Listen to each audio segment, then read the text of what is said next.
So I'm Cole Kendrick, and my project was a 3D hydrodynamic simulation of classical nova explosions. So I'll start off with an introduction and my simulation model and technical challenges. I'll go into co-development history and results. I'll talk about computational performance, and I'll finish off with conclusions and future work. So a nova is a binary system between a star and a white dwarf. So you can see the star over here and the white dwarf over here. The white dwarf is approximately the size of the Earth, and it can pull gas off of the star over here, and it accretes onto the surface of the white dwarf, forming an accretion disk. And over time, the density of the hydrogen gas on the white dwarf surface will increase, and as it reaches critical conditions, it will undergo thermonuclear runaway and explode the gas on its shell.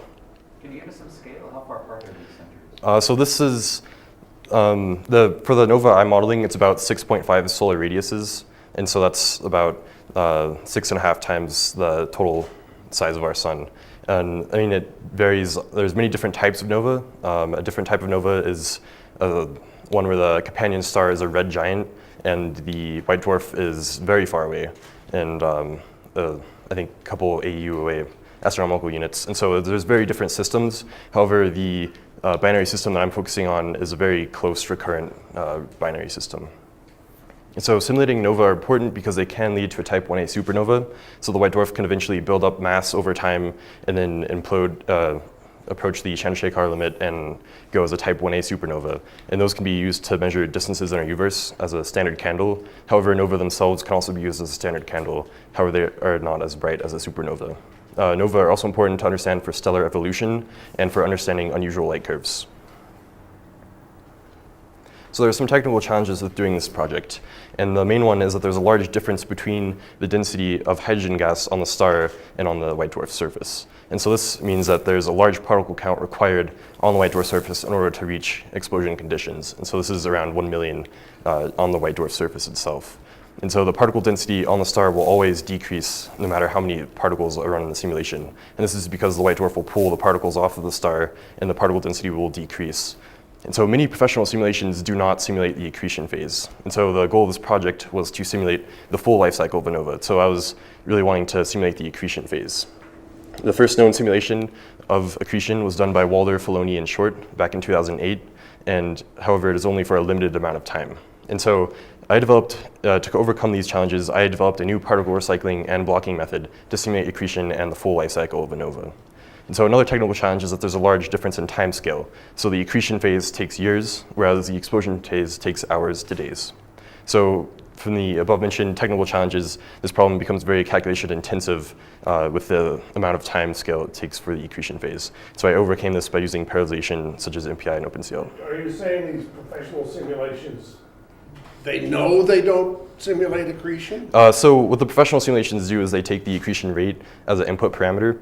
And so they say that if the accretion rate is this number, then they find the amount of mass accumulated onto the surface of the white dwarf by that.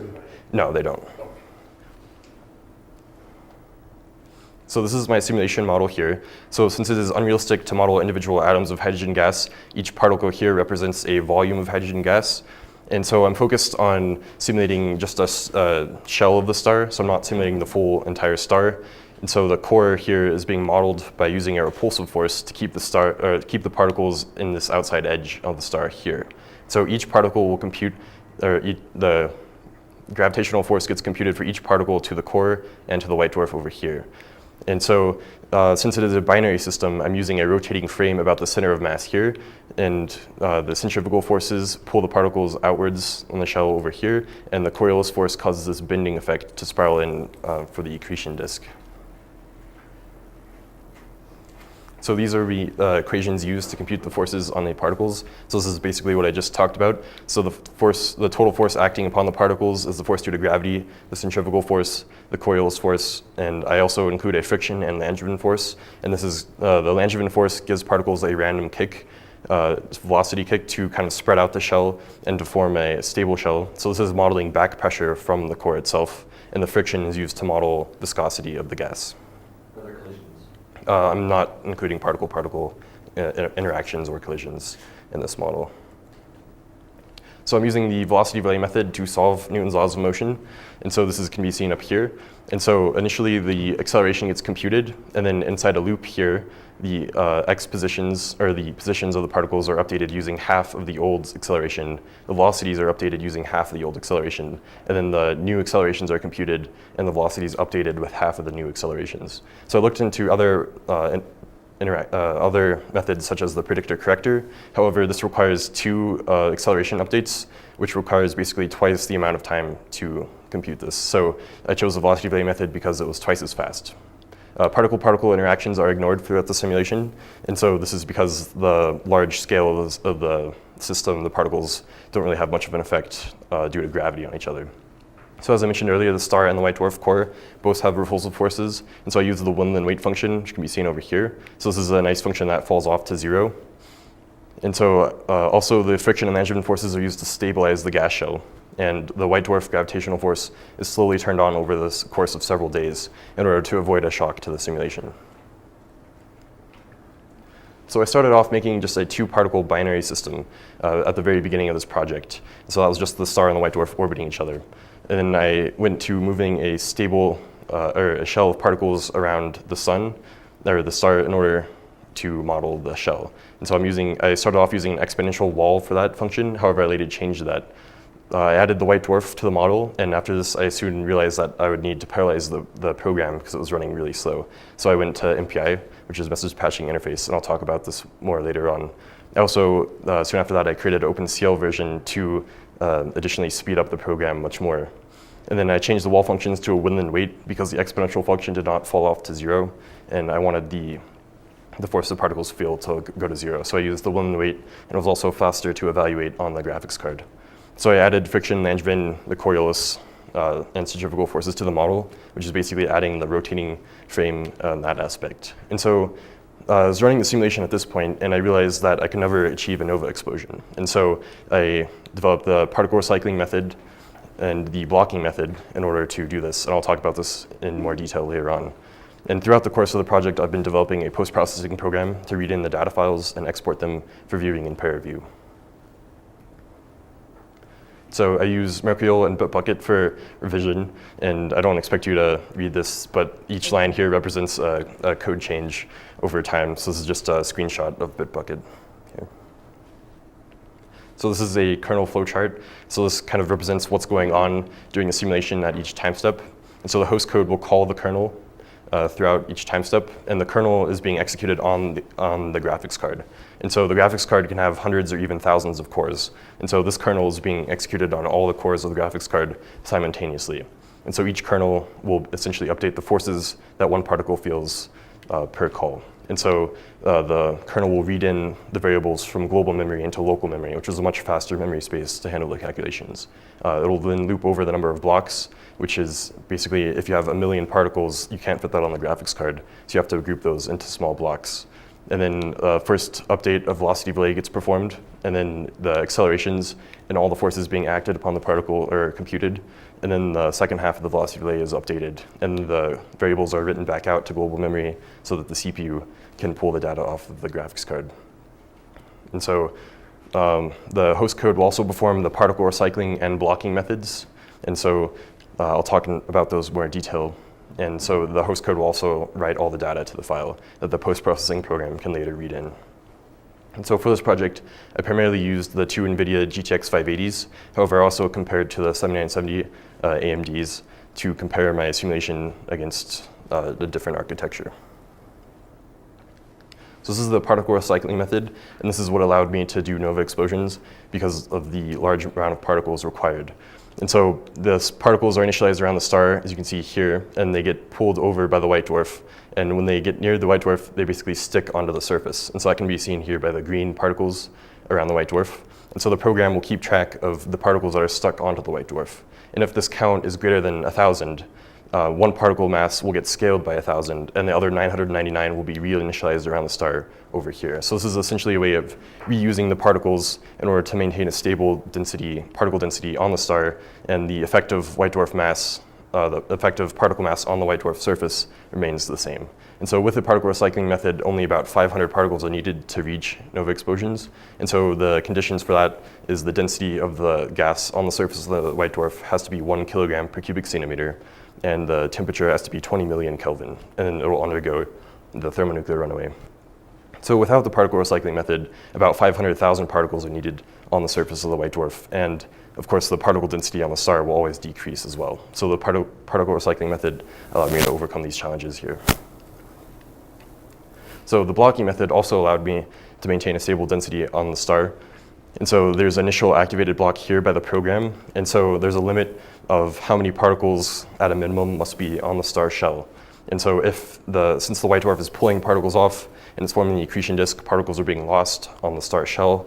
And so we have the reserve activated or unactivated particle block here. And if that count of the star goes below that threshold, small blocks are activated and essentially added to the star in order to form a stable star count throughout the simulation.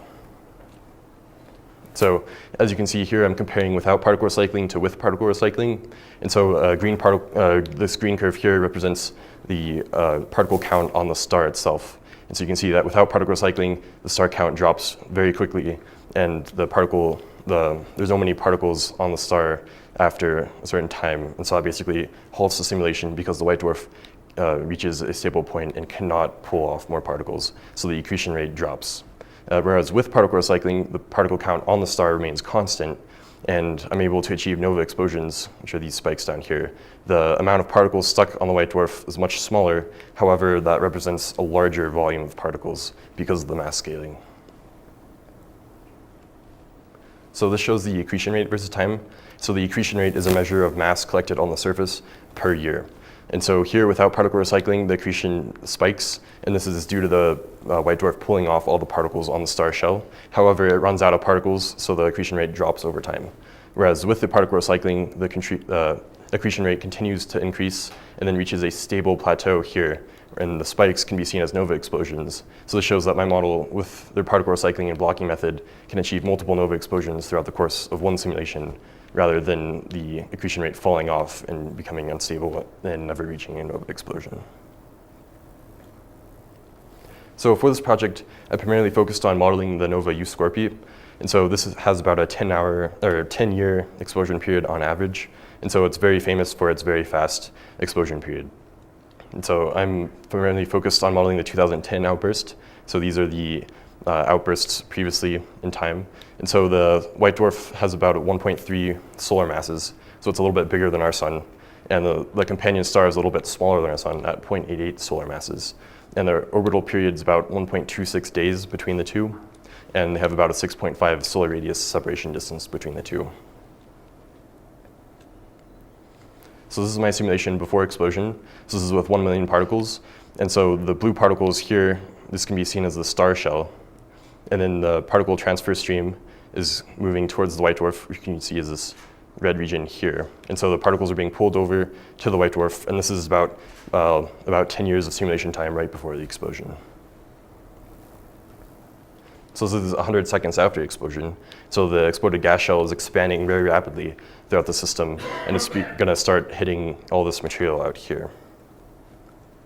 So 14 minutes after the explosion, it's still very rapidly expanding, and it's starting to hit the star here, and it's moved through all the accretion disk, or moved through all the particles. 14 minutes?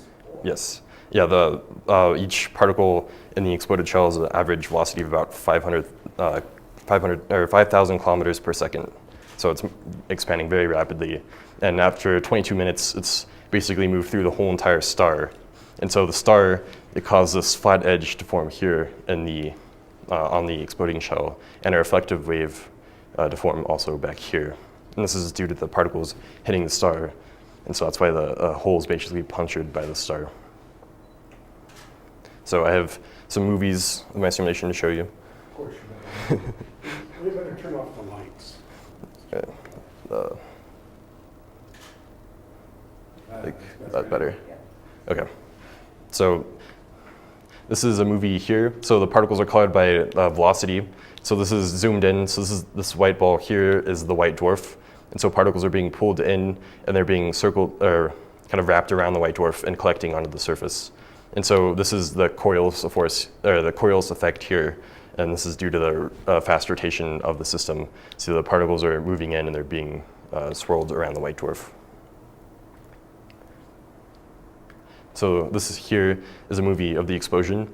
And so the expanding shell is moving throughout the system very rapidly here. And right here you can see a flat edge start to form and the reflected edge moving out here. So you can see the hole formed by the star and it's expanding very rapidly. And so this is what gives the light curves, which I'll talk about later on. And so it just basically continues to expand. And I'll play this again here. You can see the exploded shells moving throughout the system very rapidly, and it hits the star, causing the reflected wave to form and the hole to be punctured on the side. Now, have we seen these explosions in observations? Well, we see it as just a very, very bright dot, basically, in the sky. And so, yeah. So I also have another movie here, and this is just a still frame. It's rotating in 3D, so you can see the kind of 3D system here. So the green particles here represent the star shell, and this is the white dwarf a little bit here in blue, and this is the reflected edge caused by the system, or by the star. So this is a comparison of my results to a professional hydrodynamic simulation. And so you can see the flat edge punctured by my simulation here and the hole caused by the star. And so this can be compared to a similarly shaped professional 3D hydrodynamic simulation. However, the main shape is observed. However, due to the hydrodynamic simulation, they get some edge, the edge effect, which my simulation cannot pick up because I'm not modeling a full hydrodynamic method. However, future work is to compare that and see if I can compare that as well. So for this project, I'm primarily looking at the light curves. So I'm focusing on the 2010 outburst of U-Scorpii. And so what I'm doing is I'm taking the experimental data from the outburst and I'm fitting my simulation to it to see how, varying program parameters to see how it affects that. And so this is a fit of my simulation to the 2010 outburst. And you're fitting the brightness? Yes. So this is magnitude here. So I'm fitting, I'll talk about this a little bit later on too, but I'm fitting the peak brightness, which is the energy released during explosion. And I also have a fitting parameter which adjusts the cooling off rate here. Do interesting things happen sort of at the beginning of, after the explosion, at the beginning of the path to the kind of the pseudo-stable thing while you're between explosions? Yeah, so this U-Scorpii is fairly kind of a straight kind of fall off. However, there's many different nova that give really strange bumps in the light curve. And so you can see kind of a bump here as well. But there's many different types of nova that give very weird behavior here, and no one really knows what's causing that. And so this is why simulating this can kind of help explain that. And so U-Scorpii is, I guess, fairly a nice looking explosion. So this is my gas shell model. So this is how I'm modeling the expansion shell. So I'm using black body radiation, which is basically like taking the average temperature of the object. And so I'm treating it as an expanding gas sphere. And so it's moving outwards very rapidly. And so this represents the large peak in the light curve here. And then the force due to gravity basically pulls back on all the particles, and over time it will slow down and start to contract again. And that's what causes this cooling off and this fall off on the light curve here. And so I'm computing luminosity and the temperature of the expanding gas shell. And so this temperature, this T naught here, is used to fit my light curve, or my simulation to the light curve. And so this is basically the initial temperature released at explosion. And so that was adjusted to give the peak here. And then this A parameter was adjusted to give this the rate of cooling off by the black body radiation. And so I was primarily looking at the effects of the white dwarf mass on the system. And so I varied the white dwarf mass here, and I looked at the light curve effects over time. And so the 1.3 solar mass is the nominal case for the U-Scorpii nova. And so you can see that it cools off very fast, and that is because the exploded shell does not have as much mass as a much smaller white dwarf. And so the much smaller white dwarf has much more energy released at explosion, and there's much more mass released in the shell. And so I'll talk about this a little bit next, but you can see the peak of the smaller massed white dwarf is much higher than a heavier massed white dwarf.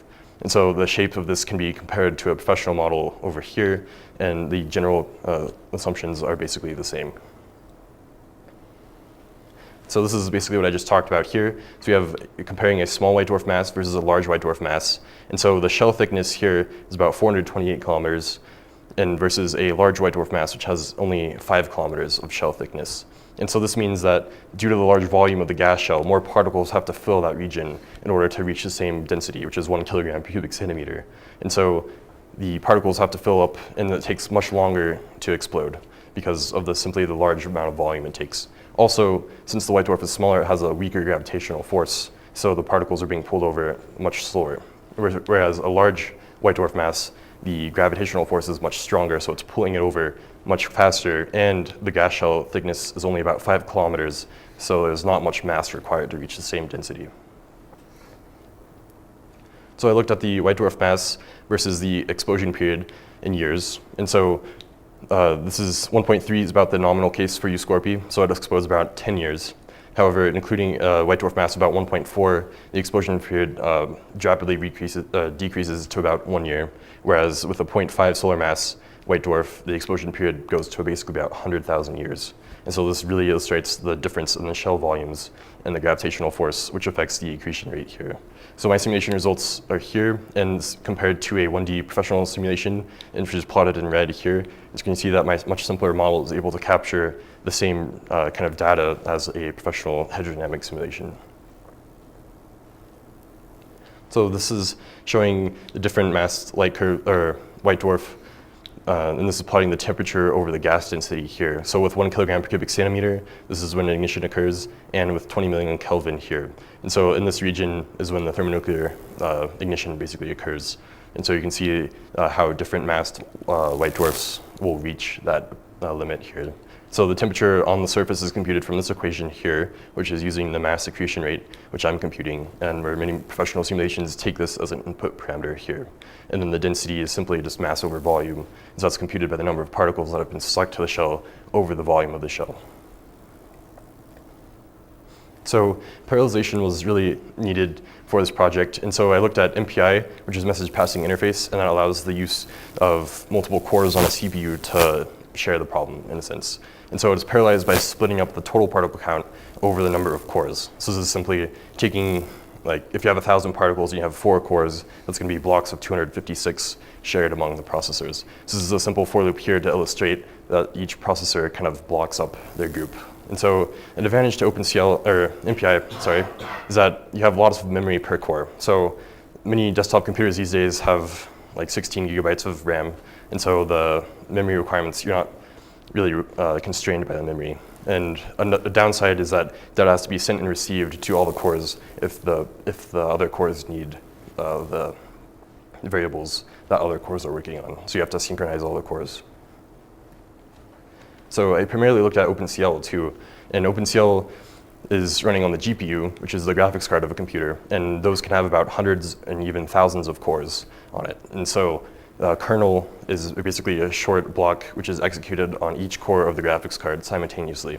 And so it is parallelized by issuing n kernels across the GPU. So if you have 1 million particles, you're sending off 1 million kernels to the GPU. And so that's why I mentioned the blocking. The problem can't fit on the GPU, so you have to block up the particles on that. So each core will calculate the force on one particle. So the advantage of this is if you have thousands of cores on your graphics card, you're updating thousands of particles simultaneously, as compared to a 4-core processor where you're updating 4 particles at a time. So OpenCL gave me about 100 times performance boost over MPI. And so cores in OpenCL are partitioned into work groups. And so a work group can basically share local memory, which is a very fast memory space, and they can work together. And so a downside to OpenCL is that you need a very small memory per core. And so this is usually in the kilobytes. And so this is what basically limited me in my OpenCL programming, and why my performance varied on the architectures was because of the memory difference. And so another downside is that data has to be moved from the CPU to the GPU over the PCI Express lane and vice versa. And so that is much slower than just sending and receiving memory in the MPI. So I looked at some computational performance. I compared the GTX 580 and the AMD 7970. And so I found that the matrix multiply, basically, this is the top bar here, gave optimal performance for the card. And then I compared my simulation in red down here, and I changed the particle count to see how the number of floating point operations compare. And so a floating point operation, this is in gigaflops here, so this is a billion floating point operations. And a floating point operation is any add, multiply, subtract, or divide. And so you can see for the 580, my simulation, with low particle counts, I'm able to saturate the GPU at a very early stage, I guess, which shows that the 580, my code for the 580 performs very well. And I looked at the 7970 as well, and so as you can see here, with low particle counts, I'm not really using as much of the graphics card as the matrix multiply is up here. So it shows that my program isn't really optimized for this platform, and so I spend a lot of time doing profiling to figure out why that's the case. And so I'm basically limited by memory, and I broke up my kernel into separate kernels, and however, the memory latency to do that slowed it down even more. So the AMD wasn't able to achieve as much performance as I would have liked on that. I also compared to Lanel's Apache supercomputer, and so I got about half a gigaflop per core on the machine, and so that translates to about 264 cores on Apache is needed to match one graphics card. And so for this reason, I primarily used the graphics card for my project. So in conclusion, I was able to successfully model the recurrent nova UScorpy, and so I was able to develop the particle recycling and blocking methods, which really helped me to do this project, and which really makes my project stand out because the professional simulations are not doing this, and it's kind of necessary to have an accurate model of this. My simulation results compare well to professional results, such as light curves and explosion frequencies. My model is also much simpler because the professionals are using a full hydrodynamic simulation, whereas mine is kind of using hydrodynamic parts in my simulation, so it's much faster computationally, and I can simulate as many nova explosions in one simulation, so you're never running out of particles, basically. And so I was able to model the full life cycle of nova, including the accretion, which many professionals are not modeling. So future work is to model other recurrent nova, such as T-Pixity, and so this is a very unusual nova as well. And then also to model other nova types, such as solar wind models. So this is where I talked about earlier, where the companion star is a red giant and the separation distance is very large. So the accretion is basically, it's not the gravity effect anymore. It's basically just entirely solar wind from the star. And so I just finished implementing my MLS moving least squares hydrodynamic code. And so I'm going to verify that code against professional codes such as Flash, CERN, and Zeus 3D. So I'd like to thank David Kratzer and Lanel for access on Apache, and my dad for buying 2 GTX 580 computers. So, thank you.